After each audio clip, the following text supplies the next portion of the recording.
Human, un podcast radio dédié à l'actualité et aux grands enjeux internationaux au travers du regard des acteurs de l'humanitaire.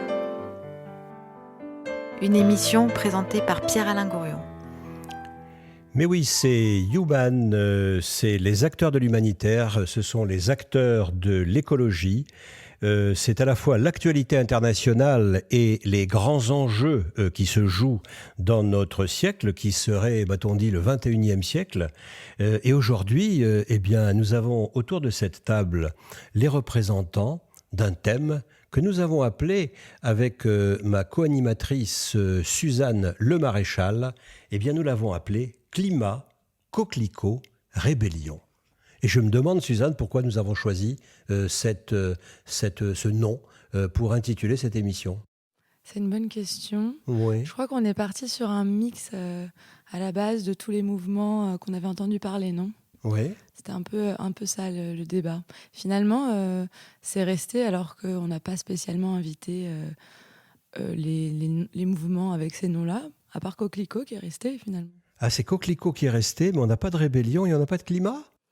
Pas dans les noms, en tout cas. On va forcément parler de climat et de rébellion. Voilà, et on accueille donc aujourd'hui, on va commencer par les dames, on accueille Chloé Vidal, qui, elle, est Coquelicot, puisqu'elle fait partie d'une organisation qui s'appelle « Nous voulons des coquelicots ». Bonjour, Chloé. Bonjour. Voilà, nous avons Clémentine Mossé, qui fait partie de l'organisation qui s'appelle « The Greener Good ». Exactement, bonjour. Bonjour. Et puis nous avons Maxime Forest de Alternatiba ANV Rhône.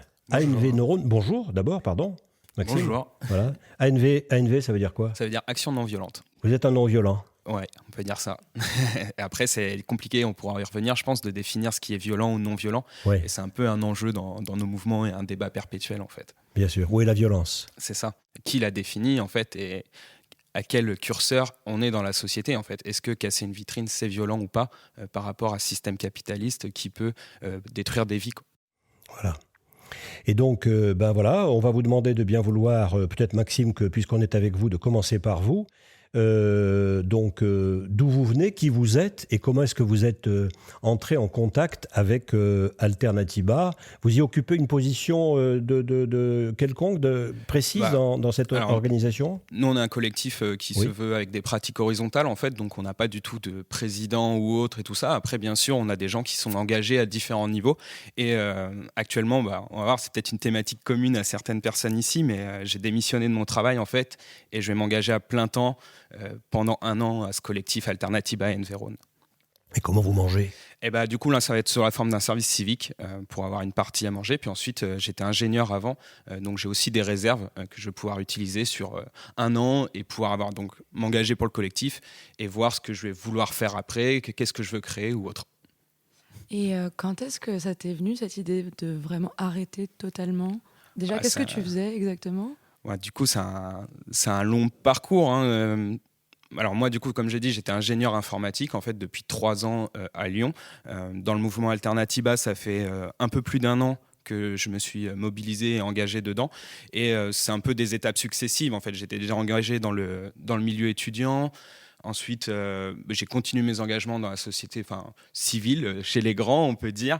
Et finalement, je suis arrivé à Alternatiba avec une conscientisation autour de l'urgence climatique.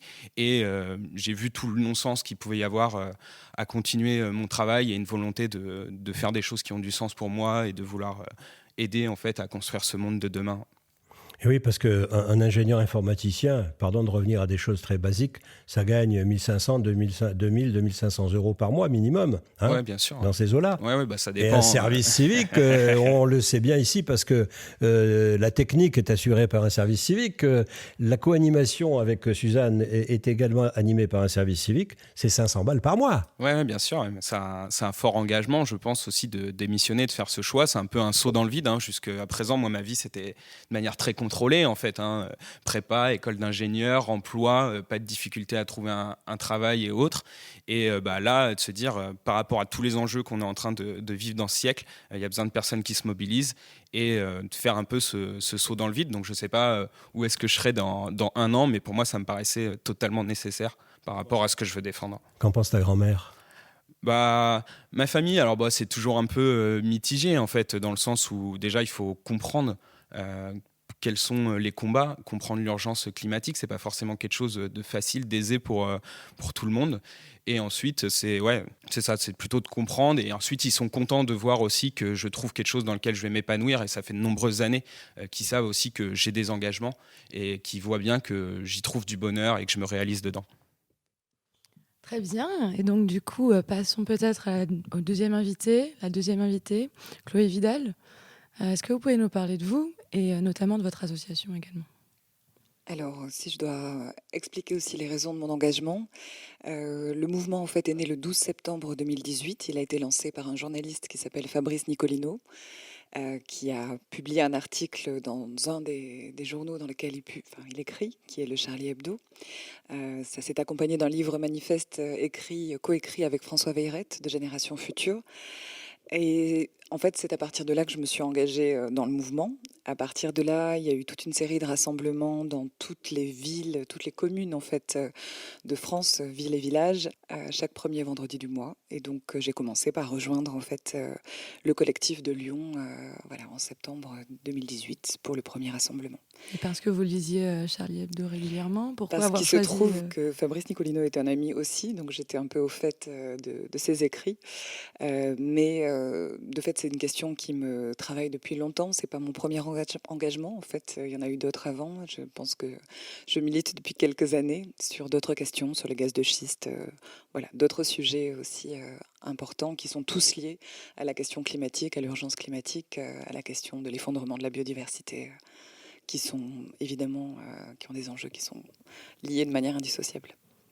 Quel est votre rôle exactement dans l'organisme ? De la même manière que pour le collectif Alternatiba Enveron, nous voulons des coquelicots. C'est surtout un ensemble de collectifs qui existent dans toutes les communes de France, mais qui s'est constitué aussi en association pour permettre en fait de diffuser de l'information, de soutenir aussi tous ces collectifs qui se créent, qui continuent à se créer un peu partout en France. Et donc, nous ne fonctionnons pas comme une association et on fonctionne de manière la plus horizontale possible. Moi, je fais partie, on va dire, des personnes qui coordonnent le plus souvent, en fait, les actions à Lyon. Voilà. Et donc, ces collectifs, comment naissent-ils et que font-ils ? Alors, ils naissent sur la base vraiment du volontariat, de l'envie, justement, de réclamer, parce que je n'ai pas encore précisé l'objet de ce mouvement, mais c'est vraiment lutter pour l'interdiction de tous les pesticides de synthèse. On ne s'attaque pas aux coccinelles, bien sûr, mais aux pesticides qui, en fait, font des ravages aujourd'hui sur toutes les surfaces agricoles en France, et pour la promotion aussi d'une transition agricole, c'est-à-dire sortir du modèle agro-industriel mortifère, en fait, qui est le nôtre aujourd'hui et qu'on considère véritablement comme criminel, parce qu'on pense que les agriculteurs en sont les premières victimes. Le mouvement pourrait s'appeler « Nous voulons des paysans », parce qu'on souhaite une paysannerie qui soit respectueuse du vivant. Voilà, et à côté de cet engagement fort et ancien, vous avez aussi un métier qui vous permet de vivre ou de survivre. Comment ça se passe ? Alors j'ai la chance d'avoir un métier qui me permet de disposer de pas mal de temps. Je suis directrice de recherche pour un centre de recherche européen qui est basé en Belgique. Et il se trouve que je travaille aussi sur des sujets très proches, ce qui me permet à la fois d'investiguer, d'approfondir les études, et puis après, moi, de mon côté, de militer. Donc, ce n'est pas quelque chose d'incompatible. C'est-à-dire, vous êtes plutôt quoi, biologiste ? Vous êtes quoi de formation ? Alors, c'est un peu singulier. Je travaille sur la prospective territoriale. J'ai réalisé une thèse en fait en philosophie, en géographie sur la prospective territoriale, c'est-à-dire pour le dire très simplement, en fait, on fait des hypothèses sur le futur à très long terme, en essayant d'imaginer toutes les trajectoires collectives possibles, toutes les évolutions sociétales possibles, pour y adapter des politiques publiques, pour y adapter nos actions plus globalement. Très long terme, ça veut dire quoi, 15 ans ? Alors, c'est très long terme, c'est à partir du moment où on ne dispose plus de données prévisionnelles suffisantes, justement, sur lesquelles s'appuyer pour organiser, planifier. Donc, c'est au-delà on va dire, de 5 à 10 ans. Voilà. Après, l'horizon varie en fonction des thèmes abordés. Ouais. Quand on parle d'économie, bien sûr, on est sur des échéances qui sont plus courtes. Mais dès qu'on s'intéresse à des questions qui ont trait à l'environnement, on peut s'inscrire dans des échelles temporelles beaucoup plus longues, 20, 30 ans, 40 ans. Voilà, et il nous reste à présenter notre troisième invité, Suzanne. C'est moi le troisième invité Non, ou c'est moi qui vais toi, le présenter? Non, c'est toi. Je te propose de présenter notre troisième invité. Oui. J'ai nommé Clémentine. Oui, alors Clémentine Mossé. Donc, si j'ai bien compris, tu fais partie de The Greener Good. Qu'est-ce que tu fais exactement et qu'est-ce que The Greener Good? Alors, pour me présenter rapidement, j'ai créé l'association The Greener Good il y a 3 ans maintenant. Et aujourd'hui, je m'occupe de coordonner toute l'association. Donc, ça englobe énormément de missions. Bon, je pourrais y revenir après.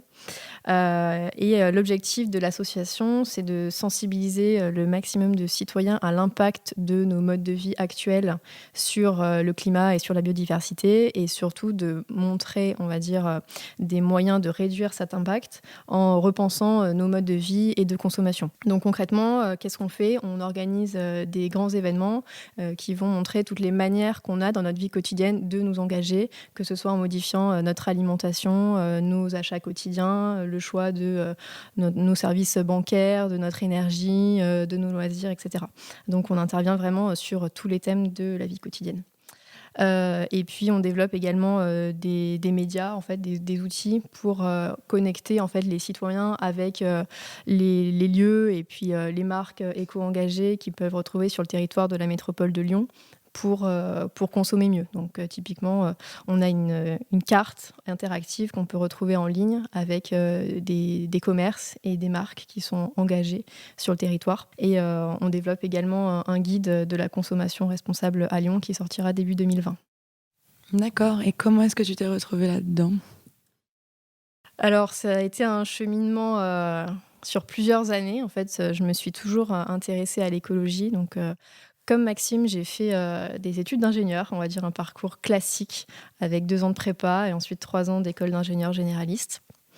Quand j'étais en école d'ingénieur, j'ai eu un engagement associatif fort parce que j'ai à la fois contribué à créer des forums de rencontres entre étudiants et ingénieurs. Donc j'ai un peu approché le côté organisation d'événements qui m'a beaucoup plu.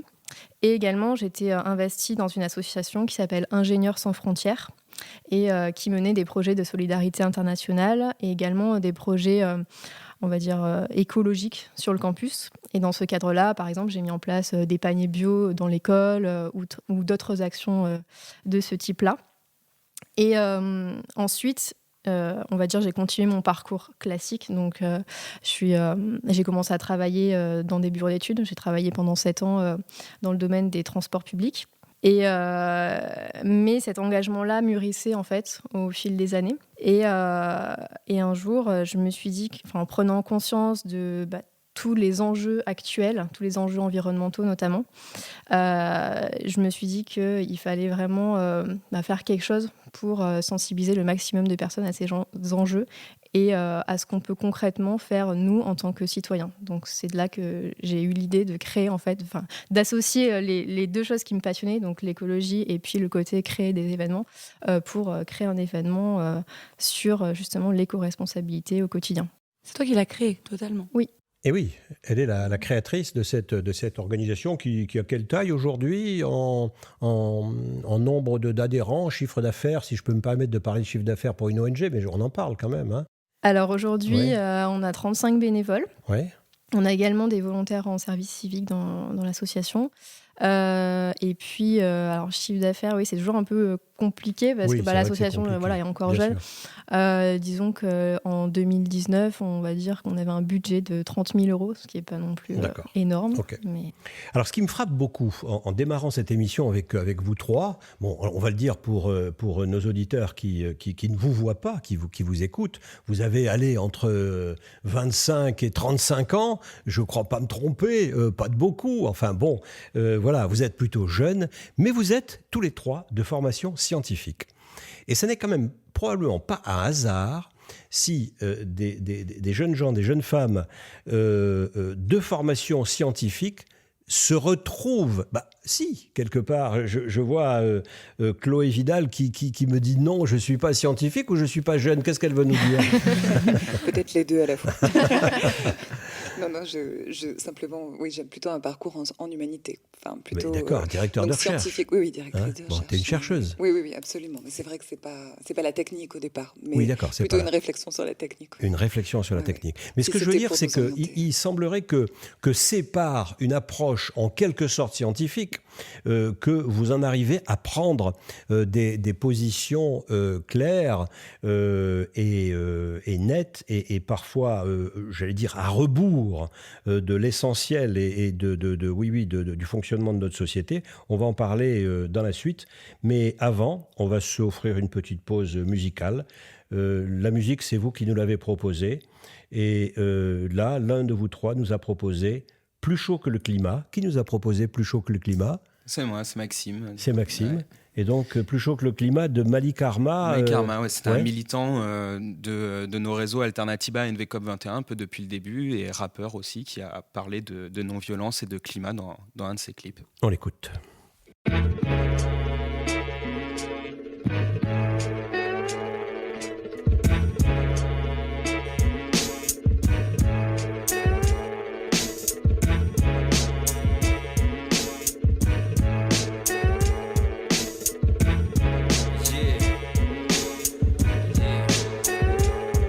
J'ai pas peur de lever les armes, mais je préfère être pragmatique. La violence nous affaiblit, elle nous fait rater la cible. À quoi ça sert de caillasser? Les médias me traitent de terroristes, vont me taxer d'agressif vis-à-vis du grand public. L'état d'urgence est climatique, faut faire la diff. Choisissons la stratégie permettant de renforcer nos effectifs. La désobéissance pour faire bouger les lignes, et c'est en brisant le silence qu'on va arrêter ces crimes. Dénonçons les responsables qui nous enfoncent dans l'impasse. Face aux fossoyeurs de la terre, pas question de baisser les bras. Pour l'avenir de nos enfants, prêts à défier la loi. On est plus chaud que le climat. Et donc voilà, plus chaud que le climat. C'est marrant, c'est quelque chose qu'on entend très souvent en manifestation, n'est-ce pas ? Plus chaud que le climat. Moi, je l'ai entendu plus d'une fois. En parlant de manifestation, on voudrait parler aujourd'hui des actions militantes. Donc, pourquoi est-ce qu'on vous a invité ici ? C'est parce que je trouvais qu'il y avait Alternatiba à Environ qui organise des actions plutôt ce qu'on appelle directes. Est-ce que tu peux nous en parler ? Ouais, alors nous on organise un peu beaucoup de choses. Donc déjà de tenir à préciser qu'on a une partie vraiment alternative avec, on tient un bar associatif où on a une programmation culturelle, une programmation militante où on fait des conférences, des débats. Enfin par exemple ce soir il y a une conférence sur crise migratoire ou crise de l'accueil.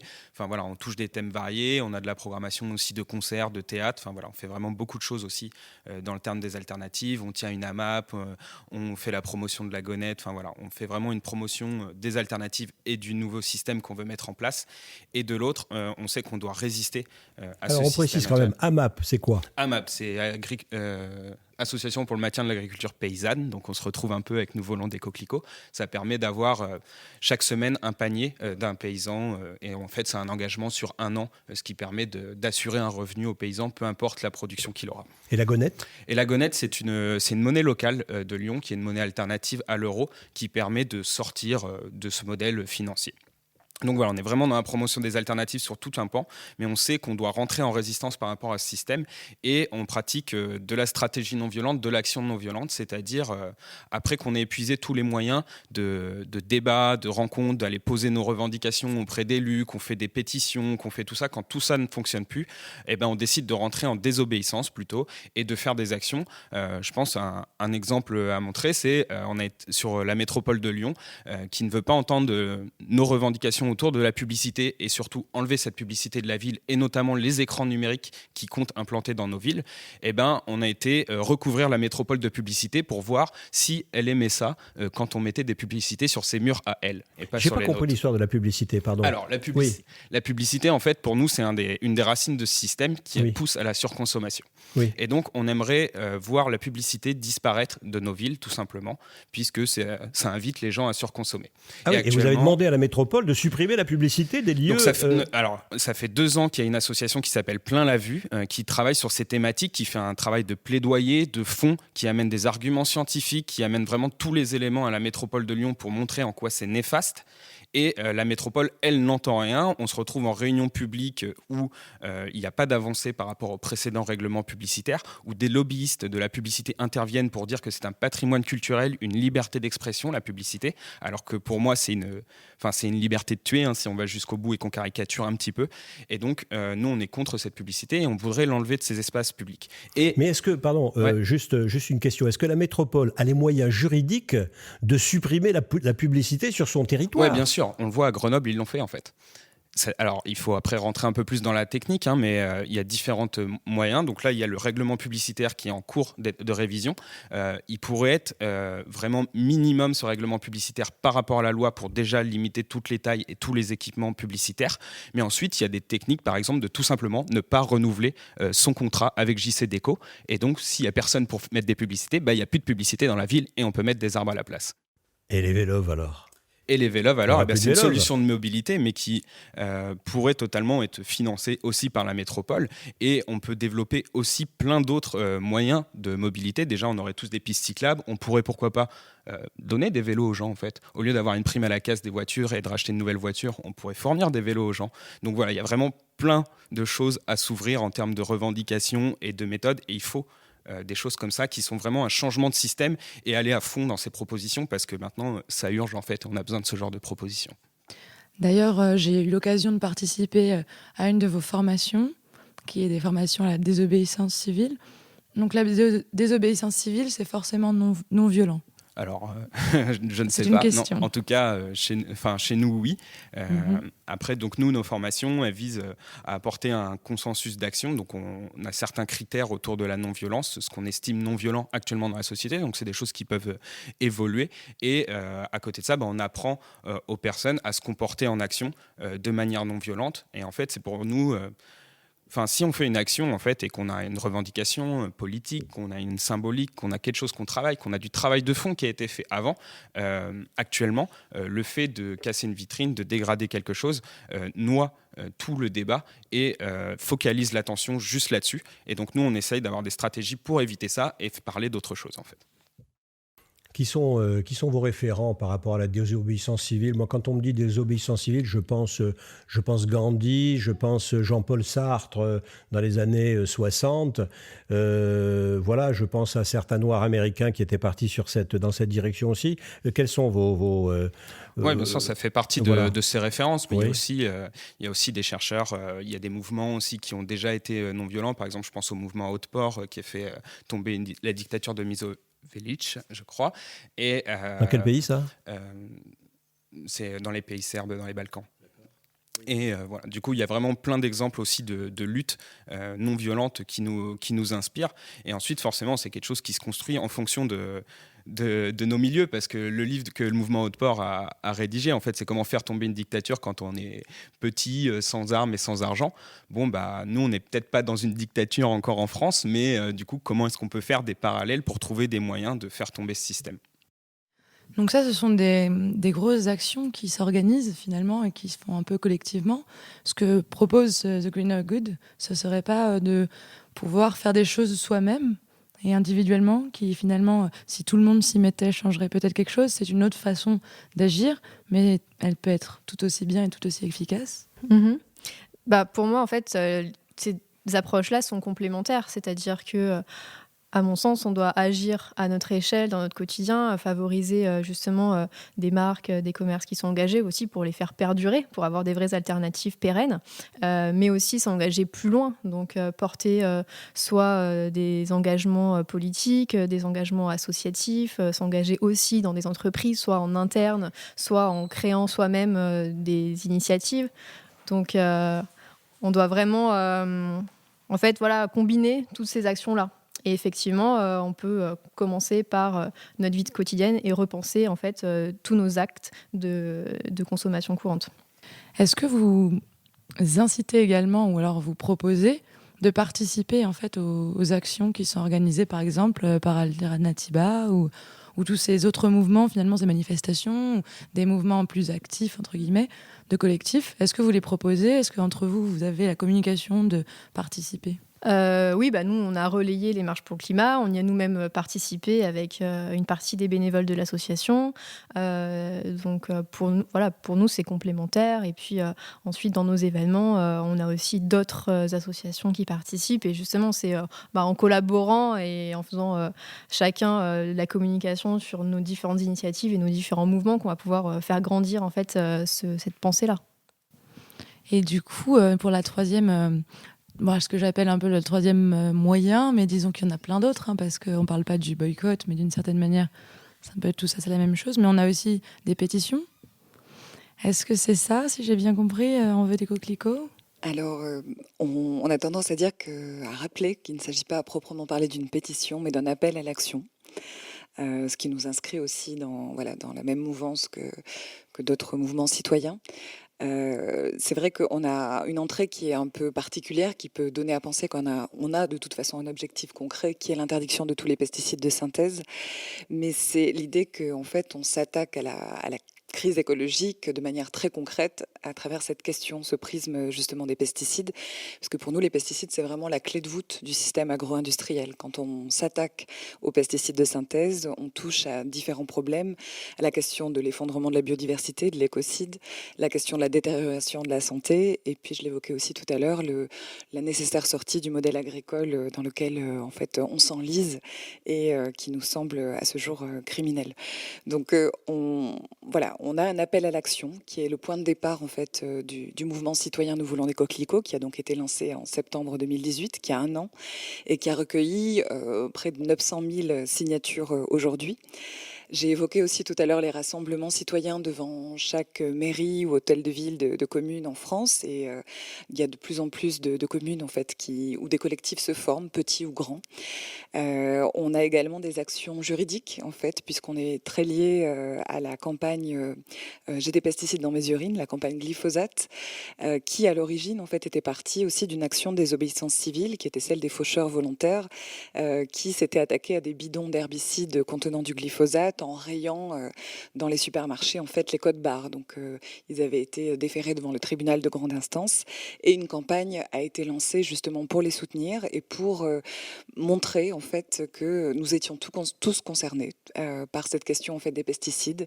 En parlant du glyphosate, on a souhaité montrer c'était plutôt une forme de marqueur, puisque c'est vraiment de tous les pesticides dont il s'agit. On réclame l'interdiction de l'ensemble des pesticides de synthèse et pas simplement du glyphosate, dont on parle beaucoup. On parle aussi beaucoup du chlordécone, d'autres pesticides extrêmement destructeurs.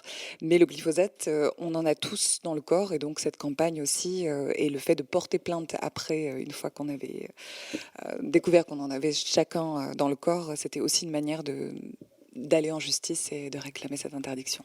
Et alors par rapport à la PAC, par rapport à la politique agricole commune, qui est quand même la référence, j'allais dire, en Europe, dans toute l'Europe, en ce qui concerne l'agriculture, quelle est votre position ? Alors, c'est vrai que le mouvement est national. Il pourrait gagner l'Europe entière, puisqu'on est tous concernés. Et de fait, la PAC, telle qu'elle existe aujourd'hui, ne favorise bien évidemment pas une paysannerie respectueuse du vivant, puisqu'elle pousse à toujours plus de productivisme et qu'elle met en fait les paysans, les agriculteurs dans des situations de contradiction. En fait, ils sont obligés de s'agrandir. La PAC, elle est versée au nombre d'hectares, donc on est obligé d'agrandir de plus en plus les surfaces agricoles, de faire de la monoculture. Les subventions sont à la monoculture, poussent à la monoculture, et donc on reste piégé dans le même système. Et donc ces agriculteurs, ces paysans qui se retrouvent dans cette situation sentent bien qu'ils peuvent être potentiellement les premières victimes des produits qu'ils sont amenés à utiliser, on les pousse à utiliser, puisqu'aujourd'hui la FNSEA, le syndicat agricole majoritaire, les pousse à cela, mais ils sont pris à la gorge aujourd'hui, on peut le dire, oui. Voilà, alors voilà 3 approches par Maxime, Chloé et Clémentine, différentes et complémentaires de ce qui se passe dans nos pays en 2019, 2020, climat, coquelicot, rébellion. Et donc, Suzanne Le Maréchal, qui co-anime avec moi aujourd'hui, est allée se promener dans différentes manifestations à Lyon et à Paris, et elle en est revenue avec des micro-trottoirs. Écoutez, on en parle après.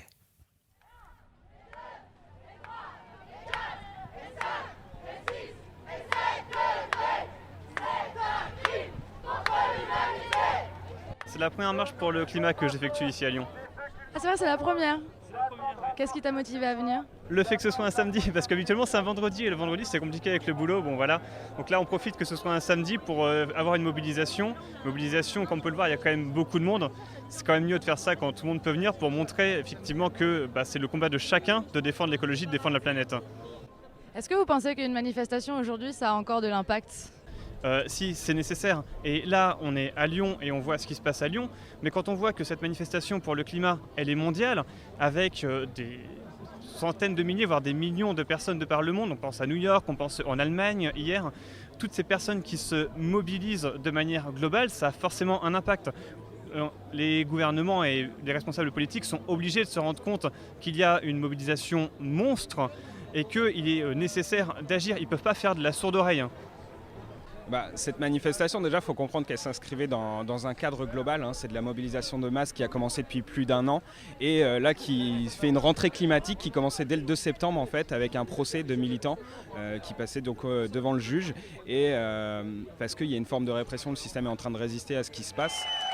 Les manifs écolos, tu vois beaucoup de slogans marrants, tu vois beaucoup d'affiches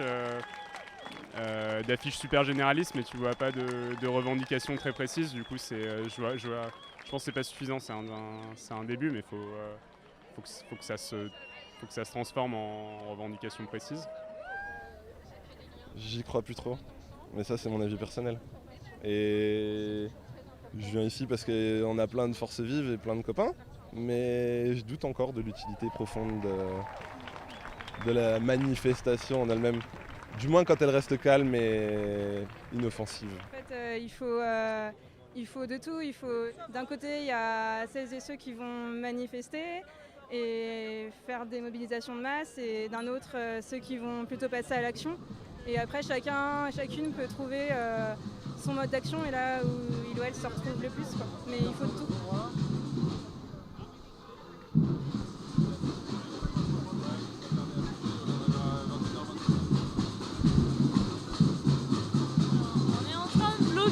Tout par la place Châtelet à Paris avec le pont et le retour de la place du métro. On essaie de mettre en place la société qu'on a envie de voir demain. Déjà c'est super festif et parce que un blocage c'est pas forcément toujours chiant à mourir et du coup y a grave de musique, y a des stands qui se mettent en place, il y aura une cuisine, il y a des tentes bien sûr. Des panneaux, tout ça. Vous allez rester combien de temps? Moi, je vais rester une semaine. Je reste jusqu'à mercredi.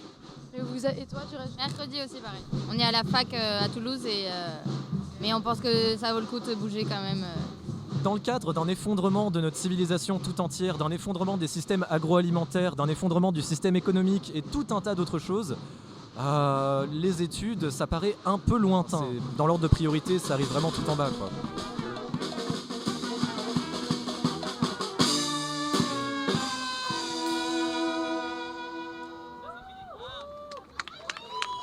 Je vois que tu as un gilet mi-jaune, mi-vert. Qu'est-ce que c'est que ce gilet?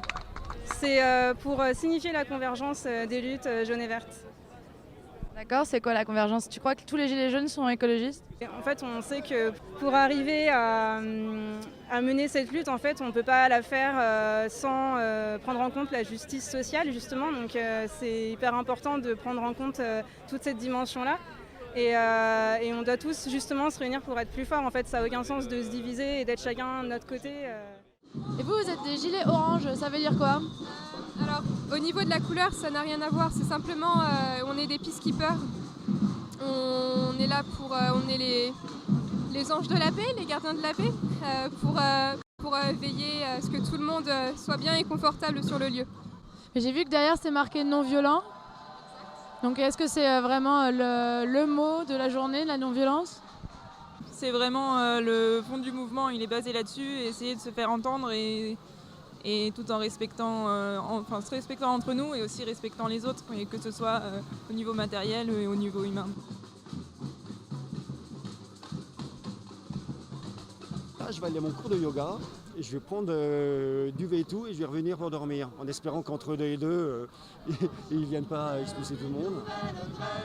À chaque arbre qui tombe, une rebelle se lève. À chaque arrestation, faisons pousser nos rêves. À chaque arbre qui tombe, Alors voilà, un micro-trottoir que j'ai pu réaliser à Lyon lors de la manifestation pour le climat et à Paris la semaine en octobre de la rébellion d'octobre qui avait été organisée par Extinction Rebellion, qui du coup est un mouvement de non-violence aussi qui se rapproche d'Alternativa, je suppose, un peu plus récent que le vôtre. Je voulais avoir vos réactions par rapport à ce qui a pu être dit, peut-être à chaud comme ça. Est-ce que vous avez quelque chose qui vous vient à l'esprit ? Du coup, ouais, j'ai pas mal de choses qui me viennent à l'esprit, puisque nous, Alternativa Envero, on est engagés depuis plus d'1 an à la Constitution, dès le départ de ces marches pour le climat. Donc c'est toujours intéressant de voir des micro-trottoirs et voir qu'est-ce qui se diffuse réellement parmi les gens qui viennent à ces mobilisations. Donc je voulais déjà revenir sur le côté, il n'y a pas de revendication. Je pense que là, certes, il y a un problème d'affichage et de communication de ces revendications, mais il faut savoir qu'il y a aussi une banderole de tête, qu'il y a du travail en amont fait avec les élus, qu'il y a des communiqués de presse qui passent avec ces revendications. Et il y en a bien parce que aussi ça a des résultats concrets dans la politique, et je pense notamment à l'expérimentation de la piétonisation de la presqu'île de Lyon, qui était une demande du mouvement climat, sur lequel on a fait du travail de plaidoyer, on a rencontré David Kimmeffel, on a rencontré Thierry Philippe, on a rencontré les élus pour faire passer ces mesures. Ensuite, face à la non-écoute de ces personnes, on est entré en désobéissance civile en allant perturber les vœux des maires, en allant taguer. On a fait des tags géants sur le tunnel de la Croix-Rousse avec Lyon-Suffolk. Et on a eu une mobilisation qui était un peu l'apothéose, c'était la marche pour le climat de janvier, où on a dessiné une chaîne humaine qui a entouré toute la presqu'île de Lyon et qui a défini un périmètre sans voiture. Et on voit que 6 mois après, c'est cette revendication qui est reprise par les élus et qui est mise en place. Donc les revendications, elles sont bien là, et ça a aussi déjà des impacts concrets dans la vie de chacun dans la ville. C'est-à-dire quand vous avez rencontré David Kimmeffel, le président de la métropole de Lyon, vous avez fait un certain nombre de demandes précises. Oui, bien sûr. Ouais. Il y a eu quoi, une fin de non-recevoir ? Comment ça s'est passé ? Alors, il y a eu différentes réunions qui se sont plus ou moins bien passées. Oui. Il a accepté de vous recevoir ? Oui, bien sûr, ils ont accepté de nous recevoir, notamment suite à la première mobilisation qui était très spontanée, incroyable. Il a même avoué être passé, voir quelle était l'énergie qui se déployait dans cette mobilisation. Donc il nous a reçus derrière. Après, c'est le jeu des politiques. Ils sont là pour écouter, nous entendre, et puis ensuite, ils font leurs propositions.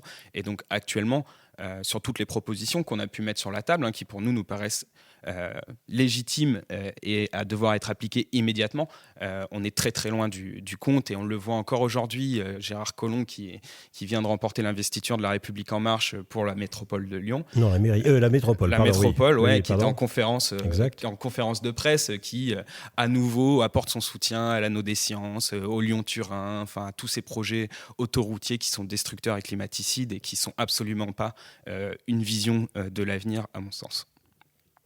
Au niveau des revendications, je pense que celle du mouvement Nous voulons des coquelicots, elle est toujours la même, pour ainsi dire, mais elle appelle à un gros changement, vraiment à une transition agricole, et je pense que ça percole aussi de plus en plus au niveau des collectivités, des pouvoirs publics.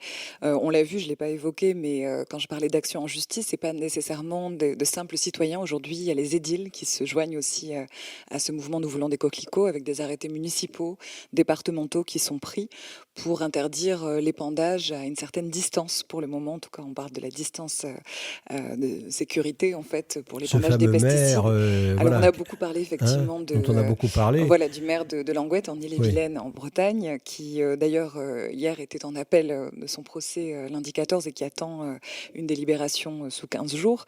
Donc là, ce sont des actes politiques forts que nous, alors à la différence peut-être d'Alternativa, nous ne sommes pas allés nécessairement au-devant de ces élus.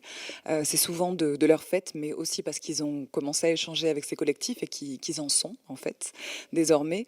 Disons que le collectif Nous voulons des coquelicots, l'association plus globalement, ne cherche pas à se caler sur un agenda politique, mais à vraiment porter un message général qui puisse être entendu, diffusé à toutes les échelles. Est-ce que vous sentez une amélioration de l'écoute des politiques, globalement ? Oui, clairement. Dans là, le temps. On parlait de la métropole. Oui. Il y a aussi un vœu qui a été déposé. Alors là, c'est le parti Europe Écologie Les Verts qui a déposé un vœu pour demander l'interdiction des pesticides de synthèse, qui qui a été retoqué aussi au départ par le président par Gérard Collomb au niveau de la mairie, mais qui a pu être déposé au niveau de la métropole. Donc on avance en fait, les choses vont plutôt dans le bon sens et je pense que la conscientisation elle est de plus en plus forte. Mais est-ce que vous n'avez pas peur qu'on finisse par perdre le mouvement si on s'insère trop dans la politique ? Précisément, c'est ce que je pense qu'en fait, il faut trouver les moyens de donner force concrète en fait à ce mouvement avec des actes politiques. Donc là, quand on parle vraiment d'interdire tous les pesticides de synthèse sur une commune, parce qu'en général, même quand on est dans des plans ou zéro phyto, on a encore des pesticides dans les cimetières, dans les stades, qui sont quand même des lieux fréquentés malgré tout. Et donc voilà, arriver déjà à l'échelle d'une ville à l'interdiction complète des pesticides, c'est une chose. Au niveau de communes rurales, l'enjeu est encore plus important puisque là, on a vraiment des surfaces agricoles autour.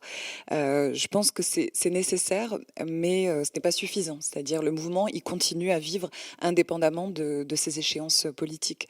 On n'est pas collé à la campagne aujourd'hui municipale.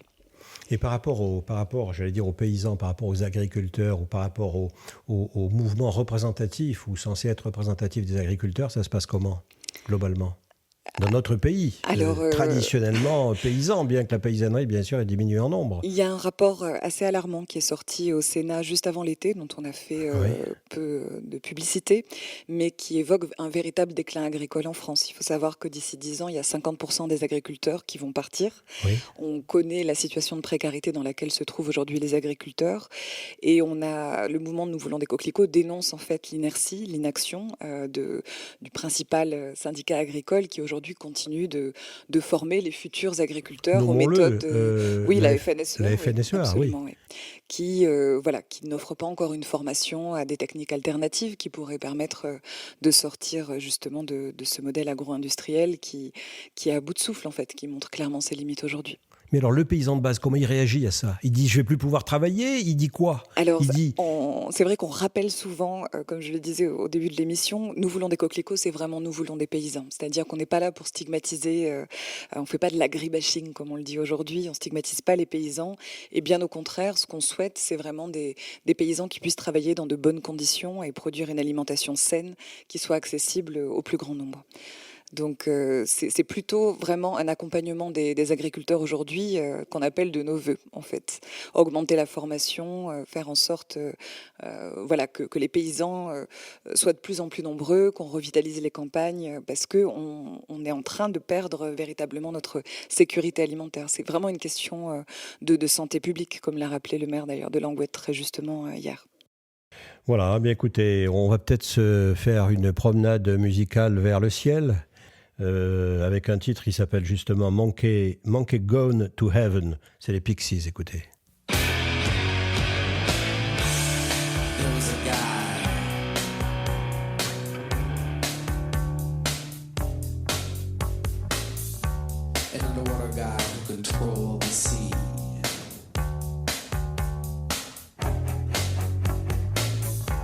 Got killed by 10 million pounds of sludge from New York and New Jersey.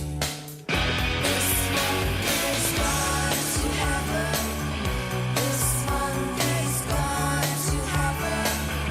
This one is gone to heaven. This one is gone to heaven.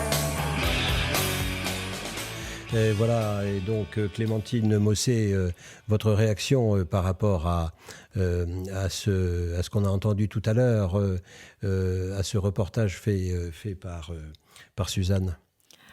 Alors, moi, je suis très contente de voir qu'il y a autant de jeunes, en fait, qui s'investissent dans ces marches et dans ces mouvements-là, parce que c'est eux aussi qui font bouger les choses. Moi, je le vois aussi très concrètement parce que les jeunes sont énormément en demande de plus d'écologie aussi dans leur formation. Donc tout à l'heure, j'entendais une personne qui disait que finalement, ses études, c'était la dernière de ses priorités. Mais néanmoins, quand ensuite les jeunes dans leurs écoles, dans leurs institutions, demandent aussi des changements, eh bien, cela entraîne aussi des prises de conscience de la part des équipes enseignantes et des modifications de programmes. Et ça, je le vois dans des écoles d'ingénieurs, par exemple, parce que c'est des milieux que je connais, mais pas que. Ça arrive aussi dans des universités biodiversité, etc. Donc, je pense que justement, il faut que chacun s'empare de ces sujets-là et ensuite se mettre en action pour faire changer à la fois soit ces écoles, ces établissements, mais après, plus généralement, ces entreprises ou en tout cas les milieux dans lesquels la personne évolue. Des jeunes, d'ailleurs, qu'on a vus dans la rue, qui dorment dans la rue pendant une semaine. C'est quand même un acte fort de décider de se poser là et de s'imprégner vraiment de la lutte et du mouvement. Est-ce que c'est quelque chose que tu serais capable de faire ? De dormir dans la rue pour une cause ? C'est une bonne question. Je pense que... Après, peut-être les actes de désobéissance civile ou de résistance, ça n'a pas du tout à être à la première ligne, à prendre les risques juridiques. En fait, on voit qu'une action comme ils ont pu mener cette semaine de rébellion à Paris, tout ce qu'on ne voit pas, c'est toute l'organisation, toute la logistique qu'il a fallu derrière. Et il faut différents types de personnes aussi qui sont capables d'amener cette organisation. Enfin, nous, on a réalisé des actions où on avait 500 à 1000 personnes.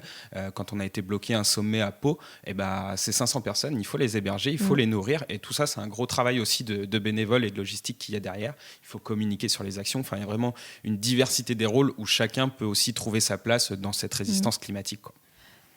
Et là, du coup, on parle beaucoup d'actions. Est-ce qu'on pourrait parler solutions concrètes ? Et donc, on parlait de revendications, d'ailleurs. J'ai l'impression que The Greener Good ont quand même beaucoup de solutions à proposer. Est-ce que tu pourrais nous en donner quelques-unes ?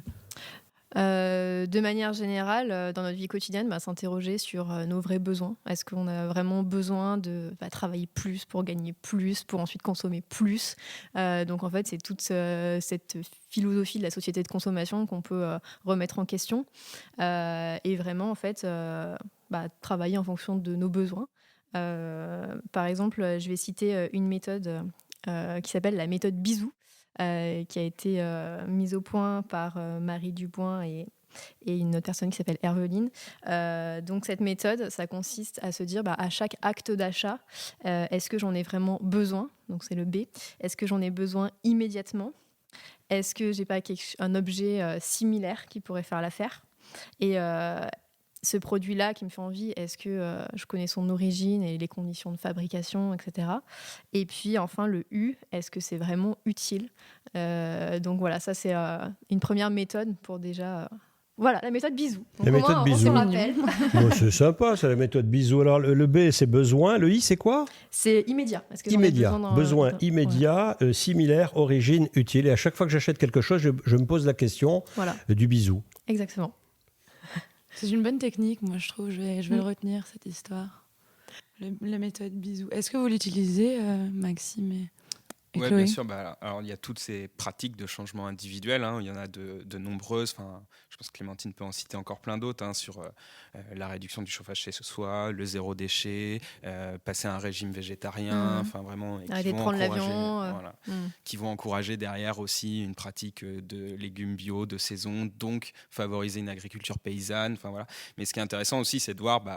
il y a ces pratiques individuelles, mais il nous faut aussi des pratiques collectives qui doivent changer, qui doivent être mises en place par d'autres organismes, comme l'État, comme les entreprises ou autres. Et on a besoin de changements aussi et d'engagement de ces structures. On pense notamment à la mobilité ou autre. C'est de se dire, actuellement dans Lyon, c'est la voiture à nouveau qui est favorisée. Dans un sens, pourquoi ? Parce que les gens qui habitent en dehors de Lyon, ils ont encore besoin aussi de leur voiture pour venir travailler. Donc comment est-ce qu'on réorganise le travail pour délocaliser, décentraliser les choses vraiment dans les territoires ? Vraiment, il y a plein de choses aussi collectifs à retravailler, quoi. Il me semble, pour réagir par rapport au micro-trottoir aussi, c'est Chloé que Vidal, oui. Ce qui est intéressant dans toutes ces actions, c'est qu'elles rendent visible progressivement une communauté d'action qui réunit vraiment des acteurs très différents. Je pense qu'effectivement, il y a des cercles vertueux qui se créent au niveau individuel, dans nos pratiques quotidiennes, que ça ne suffit pas, mais que c'est nécessaire, qu'il faut engager les acteurs publics, les entreprises aussi. Là, on parlait de mobilité, de mobilier urbain, donc de grosses entreprises qui aussi font pression sur les villes aujourd'hui pour s'installer. Ce sont des jeux d'influence en fait dans lesquels on se trouve et dans lesquels on peut aussi être des acteurs efficaces aujourd'hui. Et je pense que c'est les rendez-vous, y compris les manifestations. Beaucoup de personnes disaient on ne sait plus trop si ça sert à grand chose de venir manifester. Moi, je pense que tout le contraire, c'est-à-dire que non seulement ça rend visible le mouvement de masse qui est en train de se créer, et qu'en plus ce sont des rendez-vous importants, y compris pour des familles, puisque là on évoque évoqué des jeunes, mais on a maintenu aussi la marche climat au lendemain de la grève mondiale initiée par les jeunes pour le climat, parce qu'on s'est dit, en fait, il faut aussi un rendez-vous familial, un rendez-vous convivial. On l'entend quand on écoute attentivement la bande sonore. Enfin, c'est toujours très festif, mais comme le disait aussi Maxime, ça requiert toute une organisation et qui est celle de ces collectifs qui se mobilisent, qui se coordonnent aujourd'hui, toutes ces organisations qui se complètent à différents niveaux. Personnellement, par exemple, je suis plutôt de votre côté d'une certaine manière. Je fais bien attention à tout ça. Mais qu'est-ce que vous répondez aux gens qui vous disent « on en a marre qu'on nous culpabilise, nous, petits citoyens qui quand même polluons très peu vis-à-vis des grosses multinationales, des États pollueurs ». Qu'est-ce que vous leur répondez à ces gens-là ?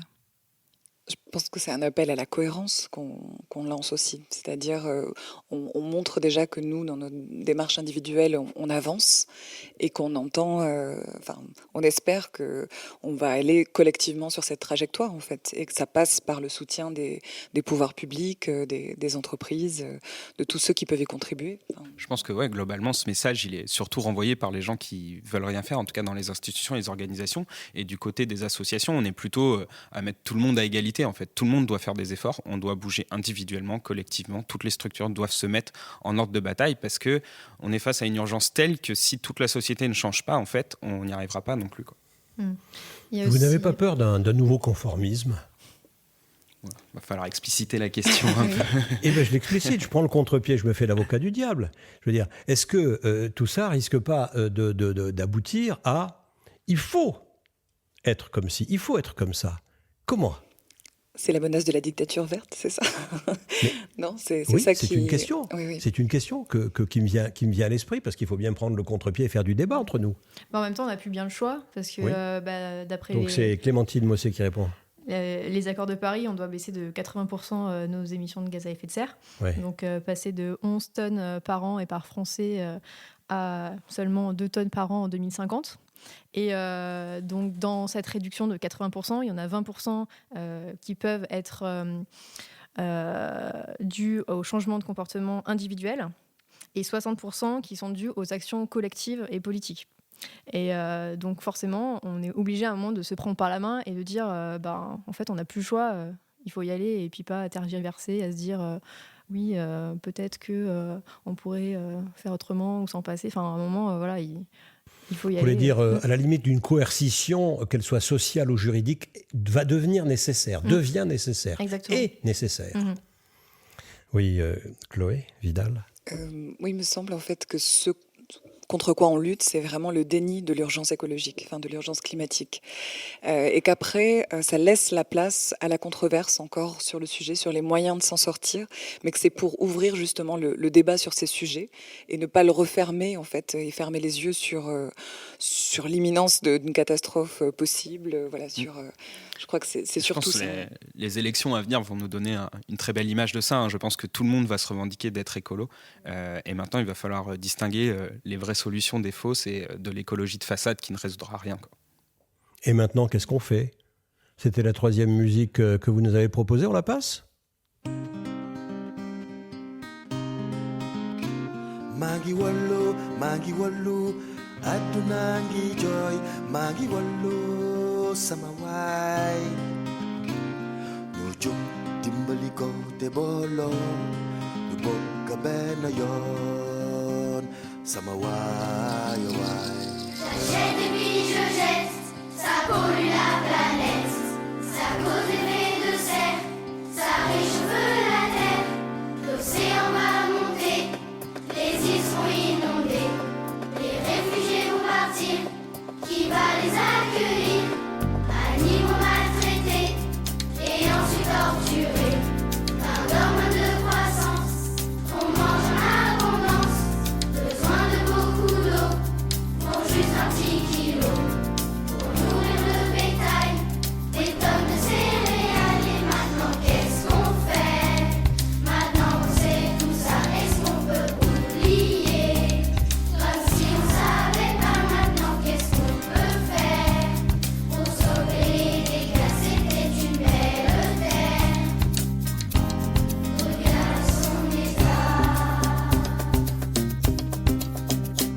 Voilà, vous êtes dans Human. Human, voilà, toi l'homme, tu fais quoi pour ta planète sur le terrain de l'écologie et sur le terrain de l'humanitaire ou de l'humanitarisme? Et vous venez d'entendre la voix d'enfant. La voix d'enfant enregistrée, Clémentine Mossé, dans quelles conditions? Alors, cette chanson a été créée par les élèves de l'école de Franc, les CM2 de l'année 2018-2019. Et ces enfants ont chanté cette chanson au Greener Festival qu'on a organisé début octobre 2019 à Lyon. Donc finalement, on voit que même les enfants se bougent pour le climat. Est-ce que ça vous donne un sentiment optimiste ou pessimiste? Est-ce que vous pensez comment, vous vous sentez comment par rapport à l'avenir? Compliqué. Non, en tout cas, moi, je retiens surtout quand j'étais en mobilisation avec les jeunes. C'est un mouvement qu'on a vu se créer. Nous, les premières réunions de ce mouvement des jeunes à Lyon, ils se sont passés dans l'Alternative Bar. On a vraiment accompagné cette dynamique. Il est où ce bar, tiens? Il est au-dessus des terreaux, dans la montée de la Grande Côte, 126 montée de la Grande Côte. Voilà. Alternative Bar, maison des Faut alternatives. Faire de la pub. Et, voilà. Et donc, cette mobilisation des jeunes, c'était fantastique parce qu'on voit qu'ils sont mobilisés, qu'ils sont conscientisés, qu'ils vont avancer et qu'ils sont organisés. Et donc ça va continuer dans les prochaines années et ça donne espoir pour changer ce système et pas le climat. Les idées et les forces vives, elles existent. Maintenant, il faut trouver le moyen de les mettre en synergie. Donc, moi, j'aurais plutôt tendance à dire qu'il faut rester optimiste. Chloé Vidal, ce sera le mot de la fin. Merci à Maxime Forest, à Chloé Vidal et à Clémentine Mossé. Merci à Suzanne, ma co-animatrice. Bon, c'est la première fois qu'on fait ça, c'est pas mal débrouillé, non? Incroyable. Le début d'une longue lignée. Voilà, vous êtes dans Human, vous allez entendre encore Suzanne et elle fera encore plein de micro-trottoirs, vous allez voir. À bientôt, salut, à la prochaine fois pour un autre Human et on attend vos retours. Salut.